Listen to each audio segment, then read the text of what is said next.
नमस्कार दोस्तों, मैं शिवमन सोलंकी अपने YouTube channel law testing plus में आपका स्वागत करता हूं। आज मैं आपसे UP urban planning and development act 1973 के ऊपर चर्चा करूंगा, जो कि इसका एक्ट नंबर 11 है। इसे प्रेसिडेंट एक्ट कहा गया है। इसमें टोटल सेक्शन 60 हैं, टोटल चैप्टर 8 हैं। इनके 8वें चैप्टर की वेरियस स्कीम के ऊपर मैं यहाँ चर्चा करूँगा। पहला है प्रिलिमिनरी, जो कि सेक्शन 1 से लेकर 2 तक का है। दूसरा है the development authority and its object, section 3 से लेकर 7 तक का है। चैप्टर 3 है master plan and zonal development, जो कि सेक्शन 8 से लेकर 12 तक के दिए गए हैं। सेक्शन 3 ए है RTL road in development area, जो कि सेक्शन 12A से संबंधित है। Chapter 4 amendment of the master plan and the zonal development plan की बात कहेगी, जो कि सेक्शन 13 से संबंधित है। सेक्शन 5 डेवलपमेंट ऑफ लैंड, जो कि सेक्शन 14 से लेकर सेक्शन 16 तक दिया गया है। Chapter 6 acquisition and disposal of land, जो कि सेक्शन 17 से लेकर सेक्शन 19 तक दिया गया है। Chapter 7 finance account and audit की बात करता है, जो कि सेक्शन 20 से लेकर सेक्शन 24 तक दिया गया है। Chapter 8 supplemental and miscellaneous provision की बात करता है, जो कि सेक्शन 25 से लेकर सेक्शन 60 तक दिया गया है। इसका सेक्शन 2 डेफिनेशन क्लॉज से संबंधित है, जिसमें टोटल 24 डेफिनेशन दी गई हैं। इनके एक एक शब्द के ऊपर को मैं बताऊंगा, लेकिन इस पर डिटेल चर्चा मैं अपने आने वाले लेक्चर में करूंगा। इसकी पहली डेफिनेशन है, जो कि ए में दी गई है, सेक्शन 2A में दी गई, जो कि एमिनिटी से संबंधित है। दूसरी डेफिनेशन बी में है बिल्डिंग से। सी में बिल्डिंग ऑपरेशन की बात कही गई। डी में बाईलॉ की बात कही है। डबल डी में चेयरमैन एंड वाइस चेयरमैन की बात कही है। ट्रिपल डी में सिटी डेवलपमेंट चार्ज की बात कही गई है। ई में डेवलपमेंट की बात कही गई है। एफ में डेवलपमेंट एरिया की बात कही गई। जी में द डेवलपमेंट अथॉरिटी और दी अथॉरिटी की बात कही गई। डबल जी में डेवलपमेंट अथॉरिटी सेंट्रलाइज सर्विस की बात कही गई। ट्रिपल जी में डेवलपमेंट फीस की बात कही गई। एच में इंजीनियरिंग ऑपरेशन की बात कही है। डबल एच में लैंड यूज कन्वर्जन चार्जेस की बात कही है। ट्रिपल एच में लाइसेंस फीस की बात कही है।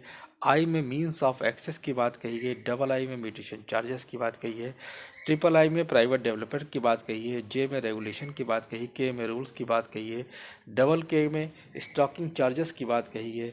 एल में टू इरेक्ट ए बिल्डिंग की बात कही है। डबल एल में वाटर फीस की बात कही गई है।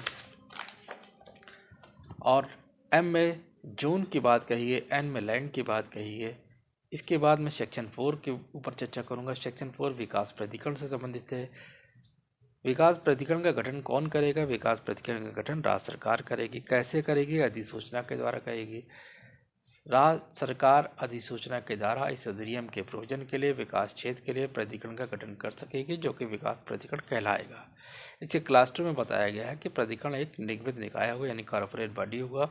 इसमें जंगम और दो स्थावर संपत्ति दोनों ही संपत्ति को अर्जित करने, धरित करने, वहन करने, संविदा करने, शाश्वत उत्तराधिकार और समान मुहर होगी, और उक्त नाम से वाद दाखिल कर सकेगा और उसके विरुद्ध उसी नाम से वाद दाखिल हो सकेगा।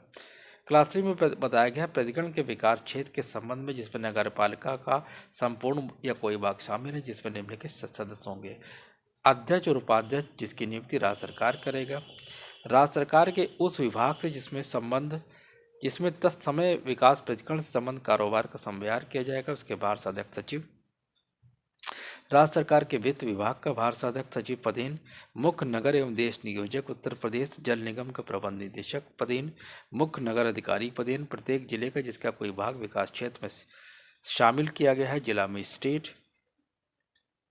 4 सदस्य नगर पालिका के सभासदों द्वारा स्वतः किया जाएगा, और ये सदस्य जब पद धारण करके नगर पालिका, जब ये सदस्य प्राधिकरण के सदस्य बन जाएंगे, तो ये नगर पालिका के सदस्य होने से प्रवृत्त हो जाएंगे।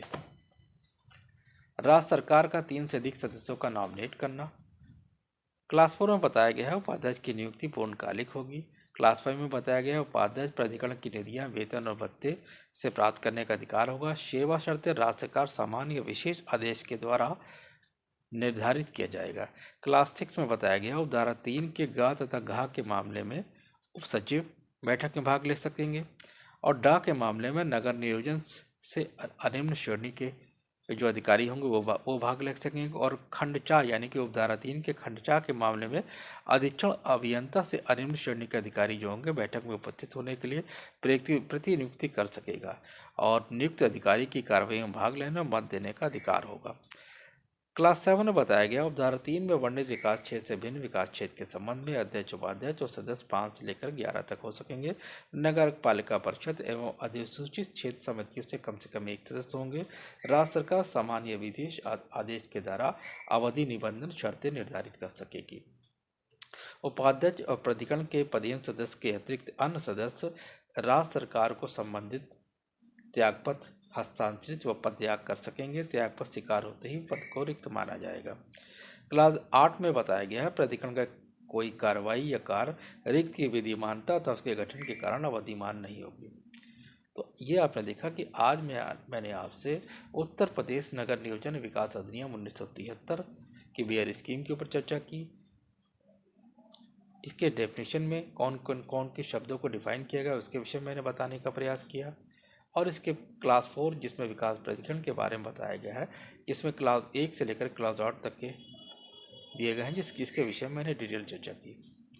यदि आपको मेरा चैनल समझ में आता है तो कृपया से लाइक करें, सब्सक्राइब करें, शेयर करें, कमेंट करें।